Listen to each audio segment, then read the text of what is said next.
출애굽을 한 후에 가나안 땅 입성을 앞두고 있는 이스라엘 백성들, 출애굽 2세대를 향해서 모세는 자신의 고별 설교와도 같은 신명기의 말씀을 전하였습니다. 이제 그의 고별 설교는 마지막을 향하고 있고 어제 본문이었던 27장부터 30장을 끝으로 그의 설교를 이제 마치게 됩니다.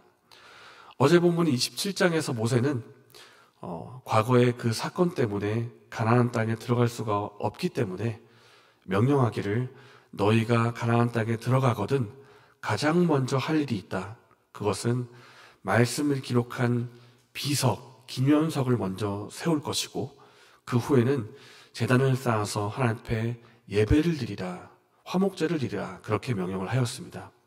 이렇게 비석을 세우고 화목제를 드리라고 한 이유는 무엇보다 가나안 땅 정복도 있고 여러 가지 많은 일들이 있겠지만 가장 중요한 것은 하나님과의 관계이고 그 마음 중심에 하나님과 말씀을 두라고 한 모세의 명령이 담겨 있는 것입니다.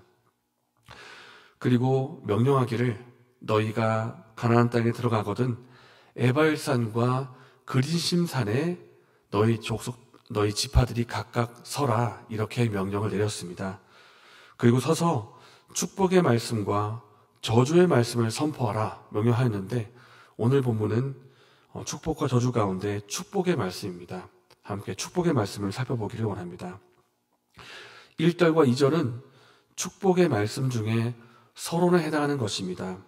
내가 나의 하나님 여호와의 말씀을 삼가 듣고 내가 내게 명령하는 그의 모든 명령을 지켜 행하라. 이 모든 복이 내게 임하며 내게 이를 것이다 라고 하면서 너희가 말씀에 순종해서 하나님이 주신 복을 누릴 것을 그렇게 말씀하고 있습니다. 그리고 3절부터 6절까지의 말씀은 하나님께서 주시는 그 복의 내용이 어떠한가 하는 것을 말씀하고 있는데 먼저 3절 말씀입니다. 너가 성읍에서도 복을 받고 들에서도 복을 받을 것이며, 여기서 성읍이라고 하는 것은 이제 성 안쪽 그리고 집이 있는 그러니까 사람들이 거주하는 곳입니다. 그리고 들은 일을 하러 나가는 곳이고 말하자면 직장과도 같은 곳입니다. 그래서 성읍에서도 복을 받고 들에서도 복을 받는다라고 하는 것은 너가 일을 하지 않고 집 안에 있든지 일을 하러 집 밖으로 나가든지 라고 하는 뜻입니다. 너가 어디에 있든지 복을 받을 것이다. 그리고 4절과 5절 말씀은 자녀에 대해서, 가축에 대해서, 농작물과 먹을 양식에 대해서 복이 있을 것이라 라고 하는 말씀입니다.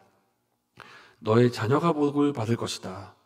너가 농사하고 있는 농작물이 복을 받을 것이다. 너의 가축도 복을 받을 것이다. 그리고 5절 말씀에 광주리와 떡반죽 그릇이 나오는데 이것은 음식을 담는 그릇이고 말하자면 먹을 양식을 의미한다고 할 수가 있습니다. 너의 하루하루 먹을 양식에도 내가 복을 줄 것이다. 그래서 이제 3절부터 6절까지 말씀은 너가 나가든지 들어가든지 일을 하든지 집 안에 있든지 그리고 너가 일을 할 때 너의 가축에도 너의 땅에도 먹을 양식에도 너의 자녀에도 복이 임할 것이다. 이렇게 말씀을 하고 있는 것입니다. 이후의 본문은 7절부터 13절까지의 본문은 이전에 보았던 3절부터 6절까지의 말씀을 더 자세하게 설명한다고 할 수가 있습니다. 그리고 더 부연 설명하는 부분인데 7절에는 특별히 군사적인 측면이 나옵니다.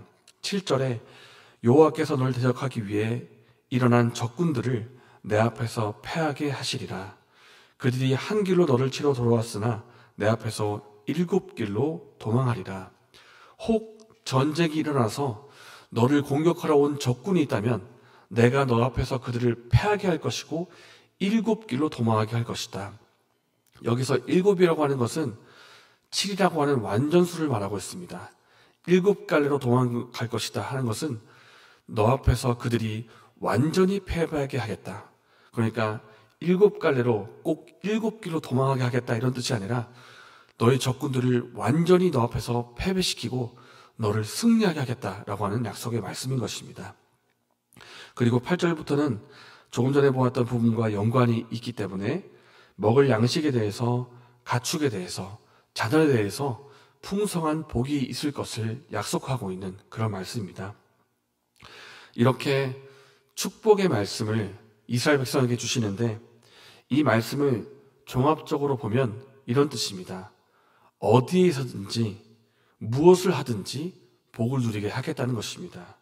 어디서든지, 네가 성읍에 있든지 성 밖에 들로 나가든지 어디에 있든지 복을 누리게 하겠다.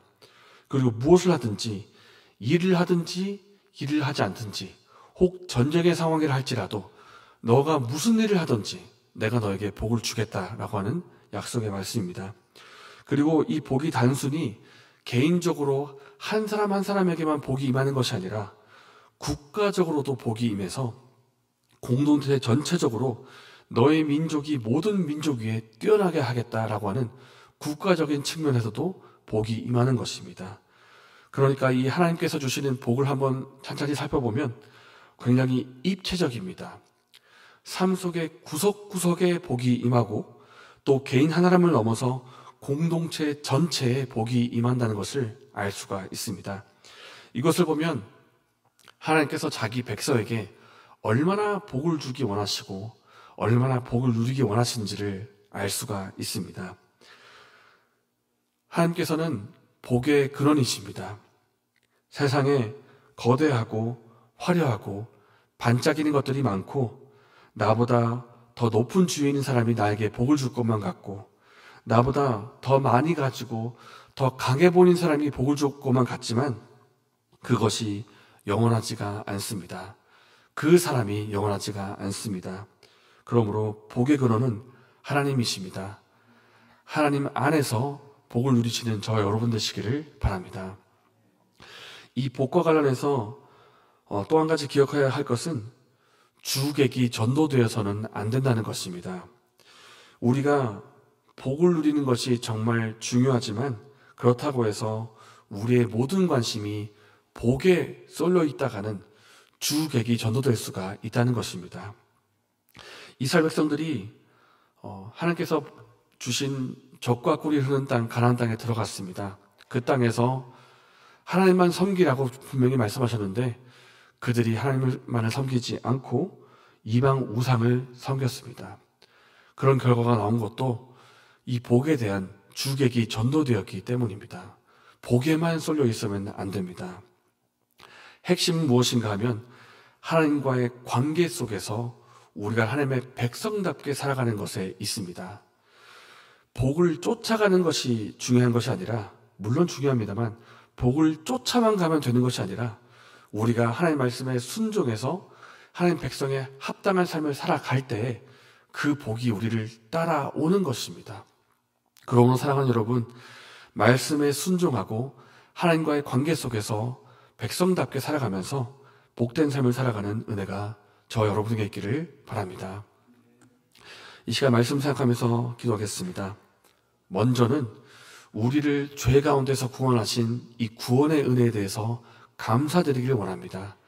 우리가 무엇을 행하기 이전에 하나님께서 먼저 우리를 구원하셨고 먼저 은혜를 베푸셨습니다. 이 은혜에 감사드리면서 그 은혜 안에서 말씀에 순종하여 복된 삶을 누리게 해달라고 기도하면 좋겠습니다.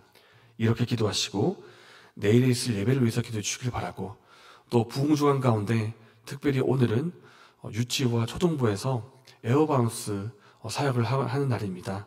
이 사역 가운데 다 함께 해달라고, 은혜를 베풀어달라고 기도하면 좋겠습니다. 이렇게 기도하시고 개인적인 제목으로 기도하신 후에 자유롭게 돌아가시겠습니다.